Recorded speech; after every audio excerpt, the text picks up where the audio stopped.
સુરતમાં city survey કચેરીમાં અધિકારીઓ દ્વારા વકીલ સાથે કરવામાં આવેલા દુર્વ્યવહાર સામે વકીલ મંડળે નારાજગી વ્યક્ત કરી કલેક્ટરને રજૂઆત કરી છે। સુરતના સિટી સર્વે કચેરીમાં અધિકારીઓ દ્વારા વકીલ સાથે કરવામાં આવેલા દુર્વ્યવહાર સામે વકીલ મંડળે કડક નારાજગી વ્યક્ત કરી છે। સુરત જિલ્લા કલેક્ટરને વકીલ મંડળે આવેદનપત્ર આપી રજૂઆત કરી છે કે સિટી સર્વે કચેરીના અધિકારીઓ બેફામ બનીને વર્તન કરી રહ્યા છે। તાજેતરમાં એક સિનિયર વકીલ ક્લાયન્ટ સાથે છેલ્લા 7 મહિનાથી બાકી રહેલી એન્ટ્રી અંગે રજૂઆત કરવા ગયા હતા। જોકે અધિકારીઓએ તેમની રજૂઆત સાંભળવાને બદલે વકીલને અપમાનજનક ભાષાનો ઉપયોગ કરી ગેટ આઉટ કહી તેમને ઓફિસમાંથી બહાર કાઢી મૂક્યા હોવાના આક્ષેપ થયા છે।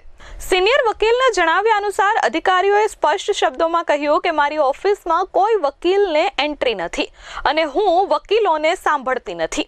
આ ઘટનાથી સમગ્ર વકીલ સમાજમાં ભારે રોષ ફેલાયો છે અને સરકારી કચેરીઓમાં વકીલો સાથે થતા વર્તન અંગે ગંભીર પ્રશ્નો ઊભા થયા છે। વકીલ મંડળે આક્ષેપ કર્યો છે કે સરકારી કચેરીઓમાં વકીલોની કાનૂની રજૂઆતને અવગણવામાં આવે છે અને અધિકારીઓનું એકતરફી રાજ ચાલી રહ્યું છે। કામકાજ માટે કચેરીઓમાં જતા વકીલો સાથે તોછડું અને અસભ્ય વર્તન કરવામાં આવે છે। વધુમાં ઘણી સરકારી કચેરીઓમાં વકીલો માટે બેસવાની યોગ્ય વ્યવસ્થા પણ ન હોવાને કારણે તેમને ઊભા રહીને કામ કરવું પડે છે। 7 મહિના સુધી એમને પાંચ સાહેબના હુકમની એન્ટ્રી ન પાડી અને હું 7 મહિના પછી તપાસ કરવા ગયો તો મેન્ટેનન્સ સર્વેયર વોર્ડ નંબર 10 મને એમ કહે છે કે તમારે મેડમને મળવું પડશે। એટલે મેડમને અમે બંને મળવા ગયા તો મેડમે એ સર્વેયરને પકડાયો કે તું વકીલને લઈને ઓફિસમાં કેમ આવ્યો।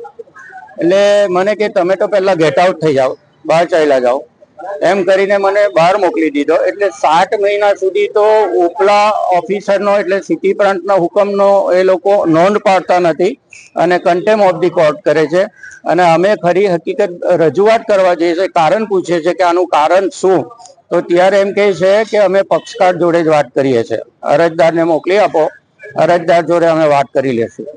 મેં કીધું અંદર વકીલ પત્ર રજૂ કરેલું છે, અમને બધી સત્તા છે, તો તમે એન્ટ્રી ન પાડવાનું કારણ શું તે જણાવો। મારે તમારી જોડે વાત કરવી જ નથી, ઓફિસમાંથી બહાર ચાલ્યા જાઓ એમ કરીને વકીલોનું અપમાન કરે છે। દરેક વકીલો, ઘણા તો જુનિયર વકીલો છે સહન કરી લે, પણ હું તો સિનિયર વકીલ છું એટલે મારાથી આ સહન ન થાય। ભ્રષ્ટ અધિકારીઓને અહીંથી કાઢો અથવા તો એમને ઘરે બેસાડી દો।